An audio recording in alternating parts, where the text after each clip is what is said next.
Hello guys, आप सभी लोगों का हमारे YouTube channel Kautilya study classes में स्वागत है। मैं mister Yogendra, faculty of history, आपको हिस्ट्री के बारे में बताऊंगा, समझाऊंगा और हम लोग अच्छी से समझेंगे। यहाँ पे मैं एक सर के नाते नहीं बल्कि एक दोस्त के नाते आप लोगों को समझाऊंगा। हम लोग जब 12th या 11th या 10th क्लास में पढ़ते थे तो हम लोगों के जो टीचर थे बताते थे कि आपको एक टीचर से बढ़िया आपका दोस्त समझा सकता है, बता सकता है। तो आपको मैं एक दोस्त के नाते यहाँ पे हिस्ट्री को मिस्ट्री की तरह पढ़ाऊंगा, यानी बताऊंगा।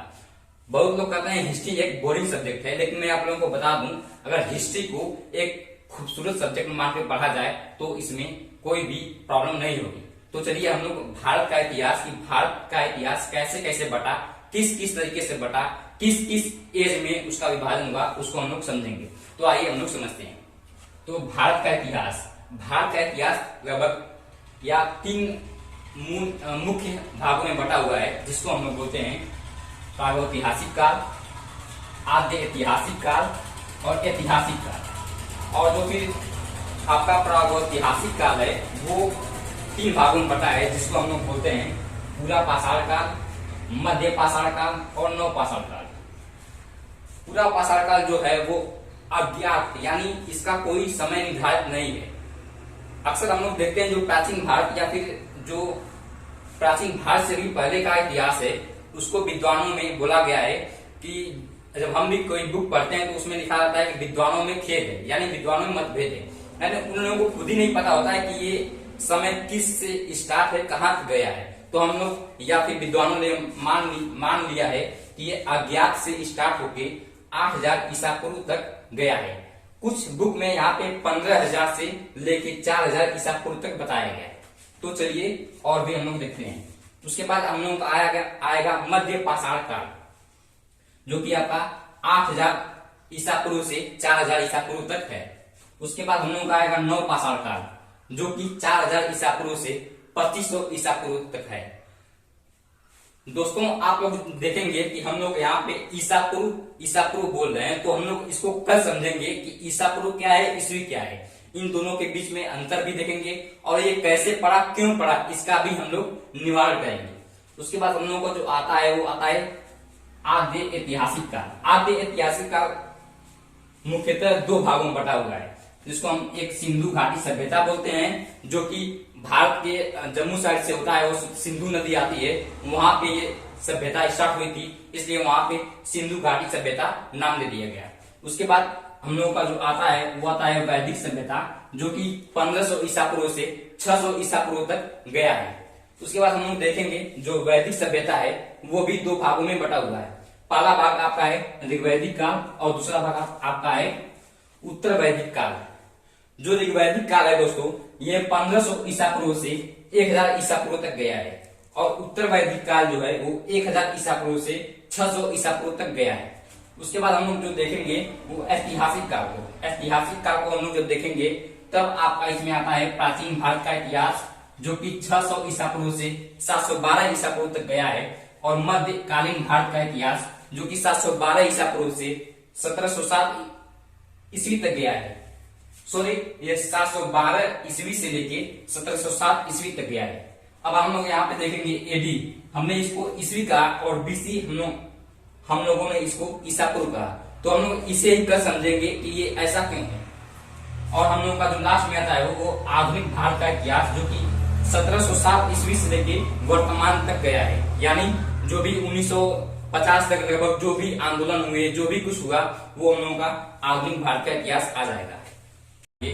अब ऐतिहासिक काल में हम लोगों का जो आता है वो प्राचीन भारत का इतिहास, मध्यकालीन भारत का इतिहास और आधुनिक भारत का इतिहास आता है। जो कि प्राचीन भारत का इतिहास है जो 600 ईसा पूर्व से 712 ईस्वी तक आया था, और मध्यकालीन भारत का इतिहास जो 712 ईस्वी से 1707 ईस्वी तक आया है, और आधुनिक भारत का इतिहास जो कि 1707 से वर्तमान तक चला गया है। जो प्राचीन भारत का इतिहास जो कि 600 ईसा पूर्व से 712 ईस्वी तक है, उसमें हम लोग जो विद्वानों ने बांटा है उसको लगभग 6 भागों में बांटा है। और उसमें से सबसे पहला महाजनपद, जो कि बताया गया था कि जो भारत जो पहले का भारत था वो उसको 16 महाजनपदों में बांट दिया गया था। उसके बाद हम लोग का आया था मगध साम्राज्य, जो कि 600 ईसा पूर्व से 300 ईसा पूर्व तक चला गया था। उसके बाद आया था मौर्य साम्राज्य, उसके बाद मौर्योत्तर काल, उसके बाद गुप्त साम्राज्य, और बाद में आया था हम लोगों का हर्षवर्धन काल, जो कि 606 ईस्वी से लेके 647 ईस्वी तक चला गया। उसके बाद हम लोगों का जो प्राचीन भारत का इतिहास है वो यहीं पे खत्म हो जाता है। इसके बाद हम लोगों का जो नया युग या नया इतिहास होता है वो निखर के मध्यकालीन भारत का इतिहास आ जाता है, जिसमें मध्यकालीन जो भारत का इतिहास है उसको हम लोग दो भागों में बांटते हैं, या दो भागों में बांटा गया है। पूर्व मध्यकालीन 8वीं शताब्दी से 13वीं शताब्दी तक, और उत्तर मध्यकालीन 13वीं शताब्दी से 18वीं शताब्दी तक।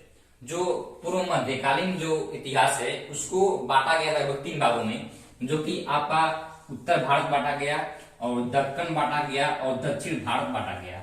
और जो उत्तर भारत को लगभग 2 भागों में बांटा गया, और वो पहला पाल और चौहान। और पाल को 3 भागों में बांटा गया, सेन, प्रतिहार और राजपूत। उसके बाद जो चौहान है वो उसको भागों में बांटा गया, 2 भागों में बांटा गया। उसको पहला है दिल्ली और दूसरा है सल्तनत।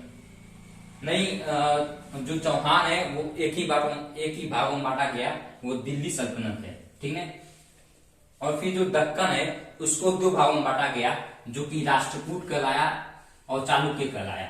उसके बाद जो दक्षिण भारत है, यानी जो भारत के दक्षिण भाग में, यानी जो हम लोग का नीचे का हिस्सा होता है, जिस यहाँ श्रीलंका वगैरह जो सिचुएटेड है, वहां पे दक्षिण भारत को 4 भागों में बांट दिया गया। यानी वहां पे 4 राजाओं ने राज्य किया, जिसमें से पहले थे चेर, दूसरे थे चोल, उसके बाद आए पांड्य, उसके बाद आए पल्लव। उसके बाद हम लोग जब देखते हैं कि जो मध्यकालीन भारत का इतिहास 2 भागों में बांटा गया था, पूर्व मध्यकालीन भारत का इतिहास और उत्तर मध्यकालीन भारत का इतिहास। तो उत्तर मध्यकालीन जो भारत का इतिहास है वो लगभग 3 भागों में बांटा गया, उत्तर भारत और दक्कन और दक्षिण भारत।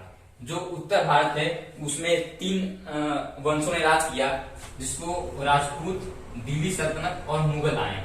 और जो दक्कन है वहां पे लगभग विजयनगर आए, और महमनी आए, और मराठा आए।